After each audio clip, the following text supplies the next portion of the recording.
Welcome to Retirement Decoded with your host, Scott Tucker, where we break down the complexities of retirement planning to give you clear, actionable advice. Whether you're just starting out or getting ready to retire, Scott's here to help you make informed decisions and secure your financial future. Tune in each week as we simplify the process and decode the path to a stress-free retirement. Now, here's your host, Scott Tucker. Welcome back to Retirement Decoded, the podcast with Scott Tucker. I'm your host, Scott Tucker.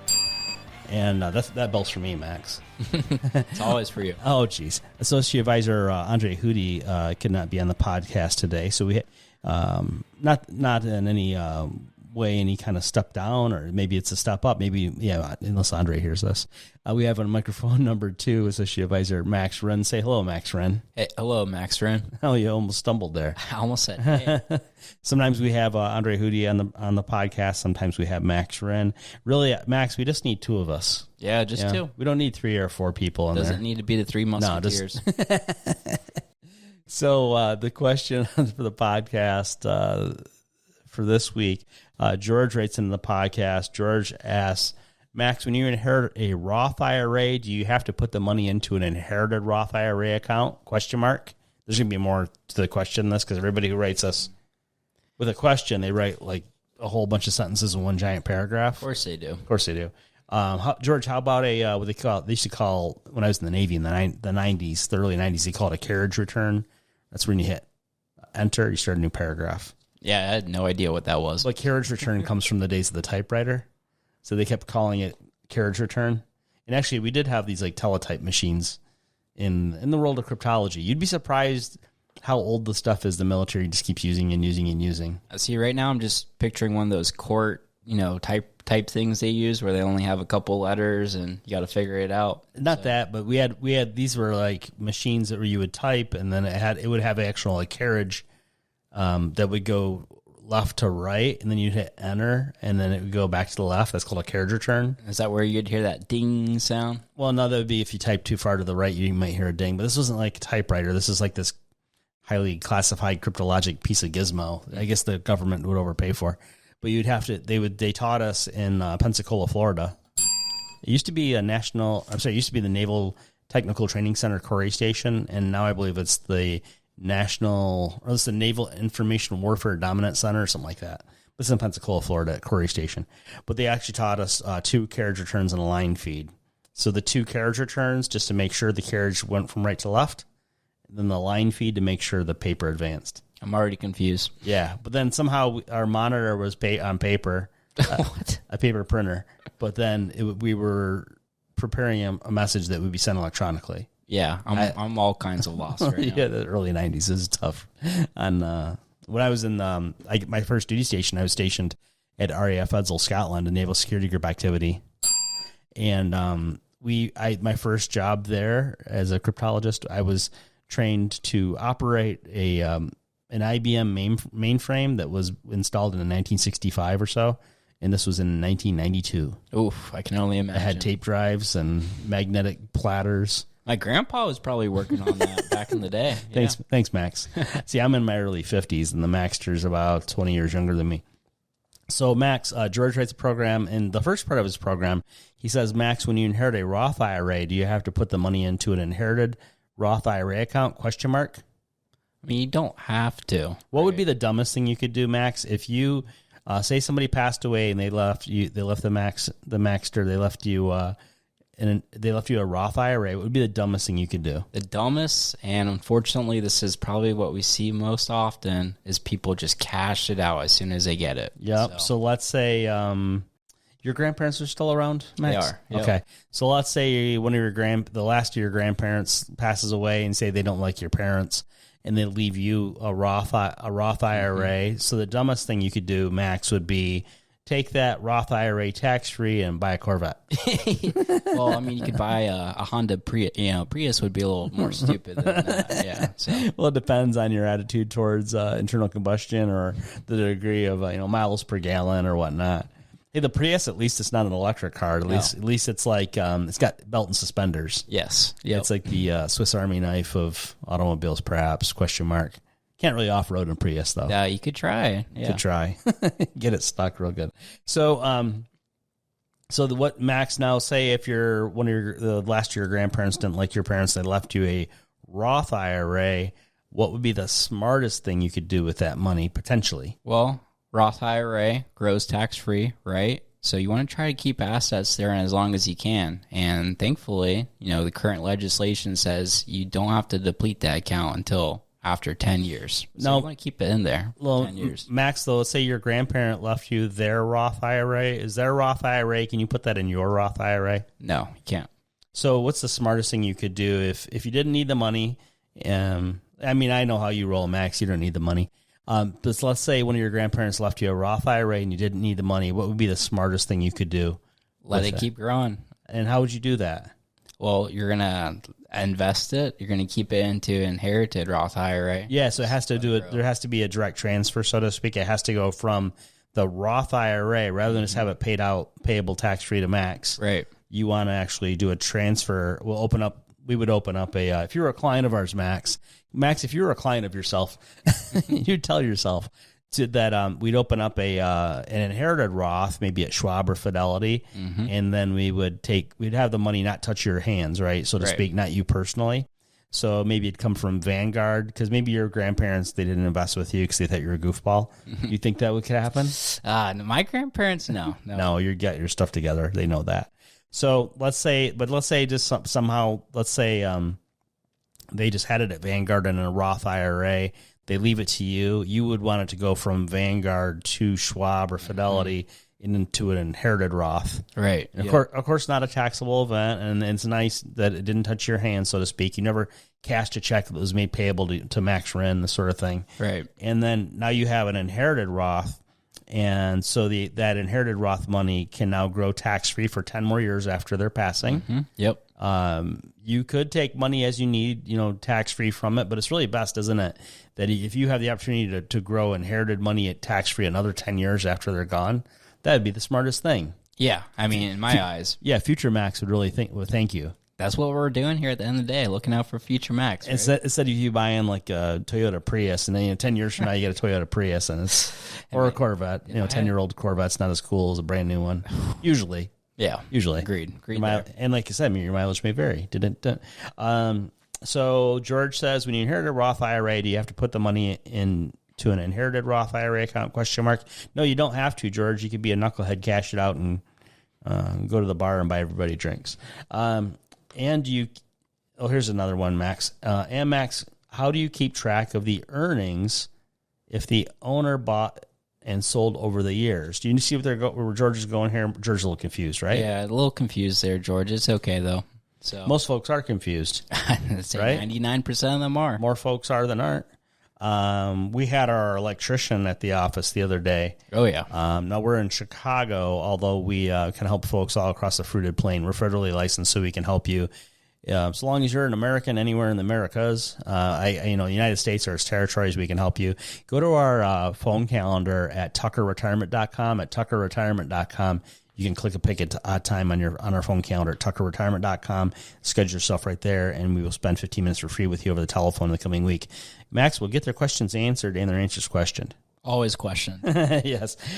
So George says, Max, how do you keep track of the earnings? And Max, that's not necessary. In an inherited Roth, you don't need to keep track of the earnings. Yep. Qualified accounts. It's something you don't have to worry about, George. Yeah. So, but you see where George is going here. So the listener may be a half step behind here a little bit. So George is saying, Max, how do you keep track of the earnings on the inherited Roth if the owner, we'll say the decedent, the person who passed away, bought and sold over the years? Now, Max, it doesn't matter, right? Because on a Roth, it doesn't matter. They invested tax-free money in a tax-free manner. Yep. It doesn't matter. There is no cost basis on a Roth IRA or inherited Roth.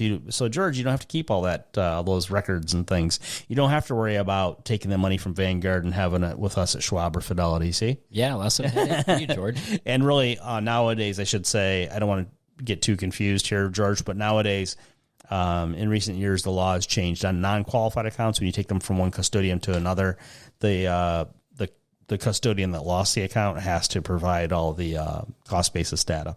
So George says, Max, how would you keep track of the earnings in the inherited Roth if the owner bought and sold over the years? You wouldn't have to. That's easy. Then George says, Max, what if you don't have all of the cost basis ? More the same. And then George says, Max, thank you. Isn't that nice? You're welcome, George. Not everybody is that thankful. No. Right? No, they are not. No. Goodness sake. We had a nice gentleman at the office the other day. We taught he's a nice guy. We just could tell right away we weren't going to work with him. He wasn't going to work with us. Yep. No hard feelings. He went to one of our free workshops. So we're in Chicago, and of course we have clients all over the country. Max, we have clients we've never met.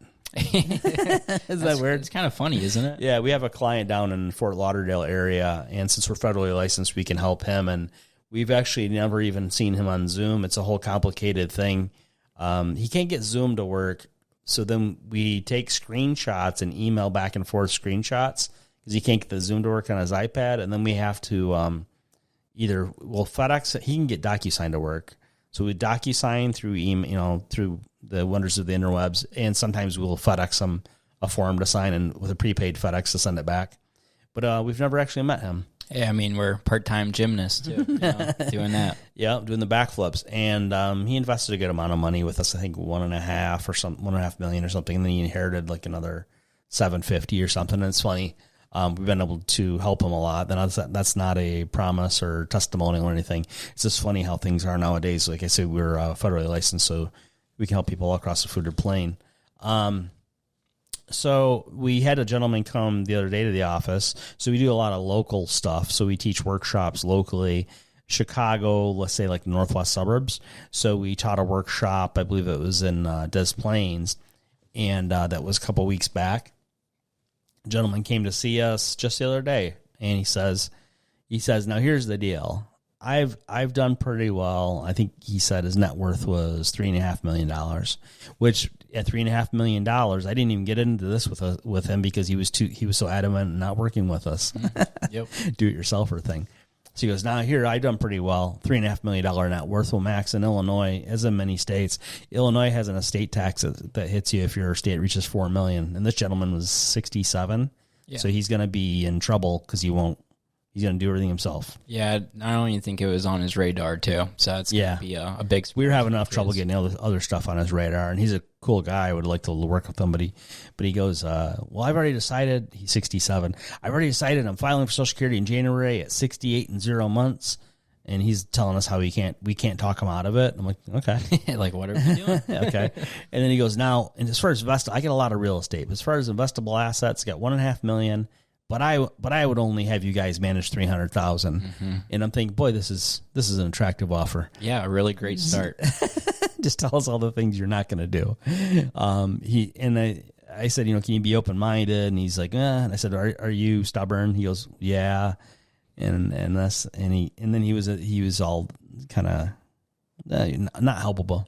Yeah. He's working on Roth conversions. He has a $400,000 tax deferred through traditional IRA, and he won't work with a financial planner like Max or myself or Andre, but he'll work with his CPA. And you know what he's doing? He's paying the CPA for tax preparation. Yep.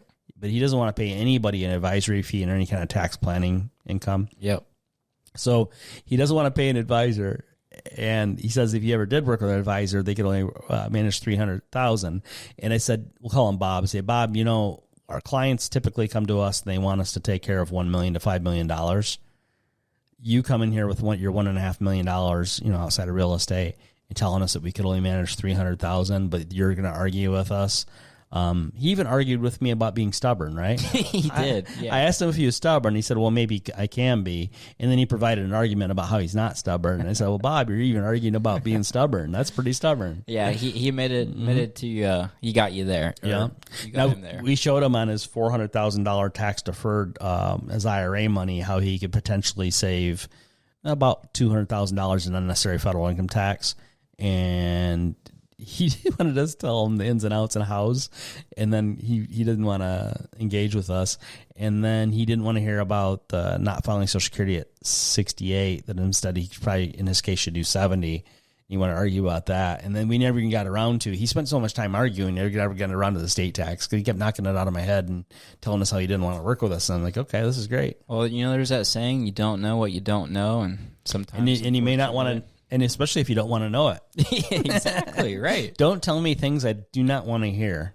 Why are we sitting down today? Yeah, don't tell me my baby's ugly.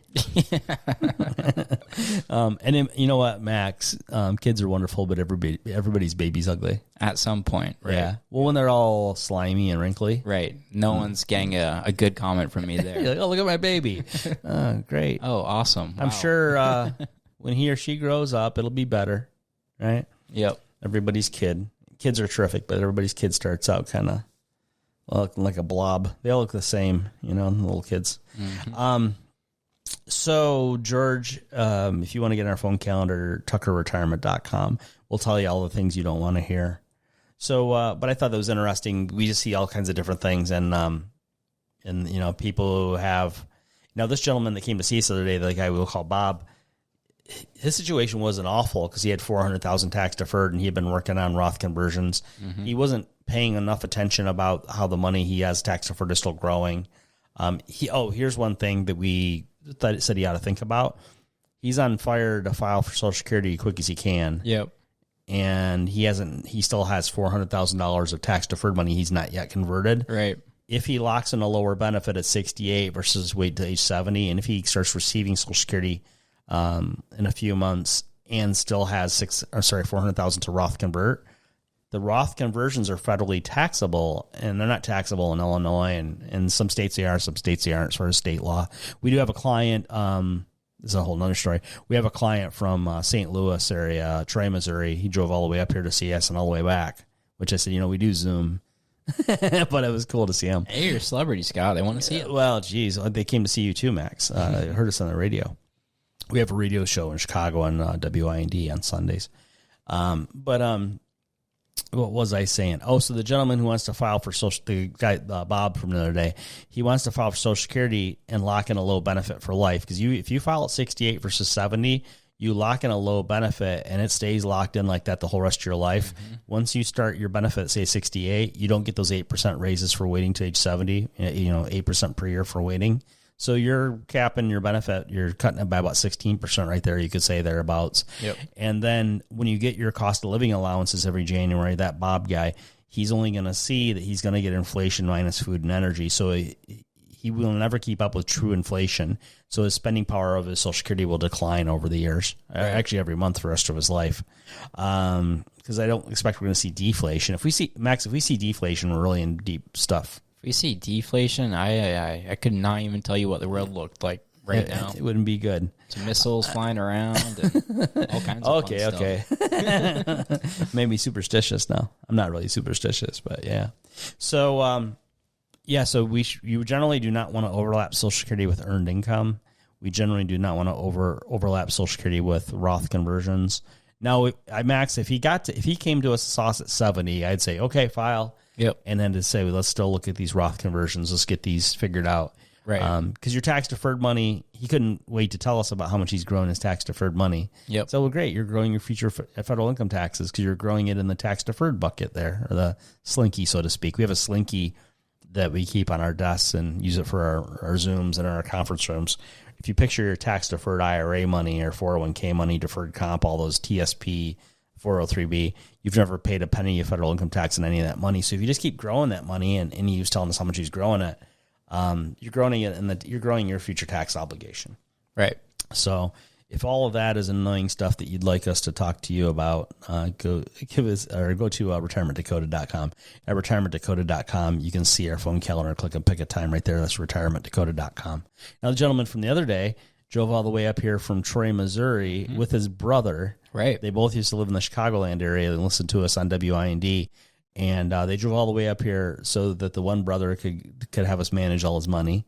The other brother is a little bit younger, and it doesn't make as much sense because the younger brother, he and his wife's money really is tied up in her 401k until his wife gets to be 59 and a half, or if she were to change jobs. That's a whole nother thing. Yep.